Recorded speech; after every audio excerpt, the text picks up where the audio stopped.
Welcome back to the deep dive. Today we are really focusing our energy on one of the most critical documents you might ever sign in your career, the professional medical reference. Yeah, this isn't just admin. It's a moment of, well, really high-stakes professional integrity. We're going to unpack exactly what the GMC expects, guided by their principles in good medical practice. And our mission today is to synthesize all of that, isn't it? We're drawing from those core duties in paragraphs 41 and 71. We are. And for those of you revising for exams like the MSRA SJT, this is absolutely essential stuff. These scenarios, they test that balance between loyalty, fairness, and at the end of the day, patient safety. Let's start with that classic gut-wrenching dilemma, because that's where the theory really hits home. Okay. So imagine this. You've been asked to write a reference for a former colleague. They're going for a huge promotion. They're a friend. They're clinically brilliant. But you know that 2 years ago, there was a significant unresolved complaint about their conduct. Now, nothing was formally proven, but it definitely raised some serious questions. So what do you do? Do you include that complicated history, knowing it could scupper their chances? Or do you just keep quiet and help your friend out? And that tension right there, that's the entire point. It's loyalty versus professional duty. Exactly. And our sources on this are, well, they're unequivocally clear. The core truth, the one-sentence takeaway for today is this. References must prioritize patient safety and public trust. Above everything else. Above everything. That means being completely honest, objective, and including all relevant information. It has to be fair to the candidate, yes, but also to the employer. So why does the GMC take a reference, a letter most of us see as a bit of a courtesy, and turn it into such a core professional issue? Because it's a professional assessment, not a courtesy. That's the key shift in mindset. When you sign that reference, you are asserting that the candidate is safe and competent. You're putting your name to it. You are. And paragraph 41 of good medical practice sets that foundation. It says you must be honest and objective, and this is the important part. References must include all relevant information on competence, performance, and conduct. It's a duty of completeness. And then there's the flip side of that, which is the duty not to mislead. That's paragraph 71, right? Precisely. Paragraph 71 is about all documentation. It says you must not write or sign anything that's false or misleading. And the bit that always comes up in exams, the high-yield part, is 71B. You must not deliberately leave out relevant information. So omission is a deliberate act. Yes. Yes. That's crucial for the SJT. Deliberately leaving something out, even with good intentions, is seen as professional misconduct because you are misleading the next employer. So if that's the standard, what's the actual real-world risk if a doctor writes a glowing reference and just conveniently forgets a known issue? The risk is profound. The GMC is so explicit about this. An inaccurate reference can lead directly to an inappropriate appointment. Yeah. And that could put patients at risk of serious harm. It also just, it undermines public trust in the whole system. And if a doctor is found to be consistently ignoring this guidance, especially where safety is on the line, they are genuinely putting their own registration at risk. So the goal is fairness. Fairness to everyone. To the candidate, yes, but also to the employer and, most importantly, to their future patients. Okay. Fairness means objectivity. Let's move into the practical steps. How do we actually build a reference that meets that standard? We can break it down into 3 core actions for objectivity. Yeah. First, you have to establish the basis of assessment. What does that mean exactly? It just means you clearly state your professional relationship with the person and for how long you've known them.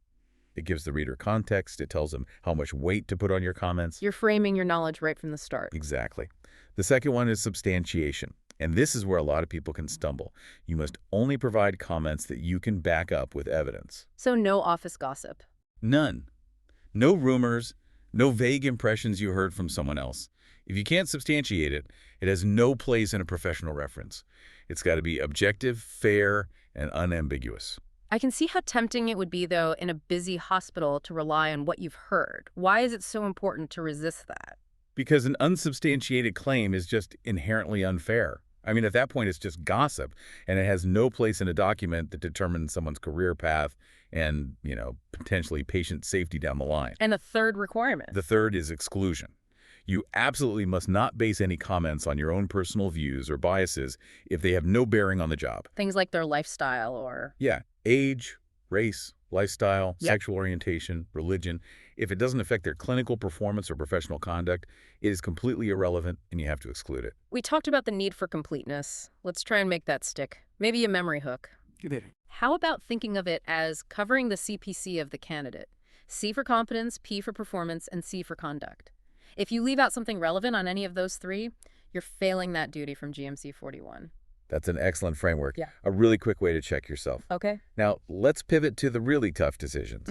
The high yield scenarios that come up in exams all the time, where your integrity is really put to the test. Right, managing difficult information. Let's go back to that first scenario, the unresolved issue. The complaint is messy, maybe it's still outstanding, you want to be kind, but it's there. What is the GMC actually testing here? They're testing your ability to choose professional integrity over personal loyalty. The best action, the only action, is that you must draw attention to issues that could put patients at risk. Even if it's unresolved. Even then, unresolved, outstanding, or relevant past complaints about their competence, performance, or conduct. You have to take reasonable steps to check the info's right, but if you believe it's true and relevant to the role, you have to flag it. Leaving it out is misleading. Simple as that. Okay, let's move to the most ethically tricky one. Scenario pattern 2, confidential health information. You know the candidate had a serious period of ill health, they haven't disclosed it, and it might affect their fitness for the new role. How do we balance safety with their confidentiality? Right. So your default position is never to include personal health details. That's a straight-up breach of confidentiality. But There's always a but. there is. The rule shifts if that private information has a direct bearing on their suitability for the post and therefore on patient safety. The mandatory first step is you must seek the candidate's explicit consent to disclose it. And what if they say no, which, they probably would? If they withhold consent, you then enter the territory of the public interest test. And this is a huge area for the SJT. You have to weigh the benefit of disclosure, so protecting patients, against the harm to the candidate. And when is it justified? Disclosure without consent is only justified if it is absolutely necessary to protect patients from a clear risk of serious harm. That phrase, risk of serious harm, that feels like a really high bar. Can you give us an example? It is a high bar. So serious harm would be something like a surgeon with an untreated active addiction applying for a job where they're the sole operator, or someone with acute cognitive problems applying for a high-risk decision-making role. That's an immediate danger. And what wouldn't meet that bar? If the issue is minor, maybe well-managed, like an old musculoskeletal injury that's highly unlikely to impact patient care, that fails the test of necessity, you absolutely do not breach confidentiality lightly. It has to be essential to prevent a catastrophe. That really clarifies it. Okay, scenario pattern 3. Incomplete information. Let's say you were their supervisor, but only for a 6-week rotation. Your knowledge is limited. How do you meet that duty of completeness then? The GMC expects honesty about your limits. It's quite simple. If you can't check something or if your knowledge is incomplete, you just have to say so explicitly in the reference. So you just state the facts. Yes. You report what you know, and you clearly state what you can't comment on. Something like, I can attest to their skill on the wards, but I'm unable to comment on their surgical competence. Honesty about your limits is key. Let's focus now on the traps, because this is where people can lose marks in exams. What are the common answers that look tempting but are actually wrong? Number 1 is the trap we started with, deliberately omitting relevant information. It scores so poorly because it breaches GMC 71B. You're intentionally misleading the employer. It might feel kind, but it's professionally negligent. Right. And trap number 2, relying on rumor or gossip. Why does that one fail? Because all comments must be substantiable, objective, and fair. If you can't back it up, you're essentially spreading potentially false information in a professional document. It's unfair to the candidate and, frankly, legally risky for you.